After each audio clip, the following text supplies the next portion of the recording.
ఆర్మూర్ పట్టణ ప్రజలతో పాటు రాష్ట్ర దేశ ప్రజలందరికీ 80వ స్వాతంత్ర దినోత్సవ శుభాకాంక్షలు తెలియజేస్తూ 80 సంవత్సరాల స్వతంత్ర భారతదేశం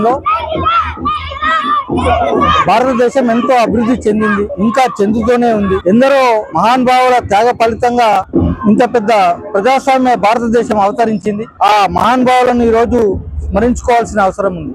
అలాగే ఈ స్వతంత్ర భారతదేశంలో ప్రపంచంలోనే ఇంత పెద్ద ఆర్థిక శక్తిగా ఎదగడానికి పునాదులు వేసినటువంటి మహనీయులు పండిత్ జవహర్లాల్ నెహ్రూ గారు, ఇందిరాగాంధీ గారు, ఆ తర్వాత రాజీవ్ గాంధీ గారు, పివి నరసింహారావు గారు, మన్మోహన్ సింగ్ గారుల వరకు కీలకమైనటువంటి సంస్కరణలు తీసుకొచ్చి భారతదేశాన్ని ఆర్థిక శక్తిగా ఈ రోజు ఇంత పెద్ద ఆర్థిక శక్తిగా నిలబెట్టినారు.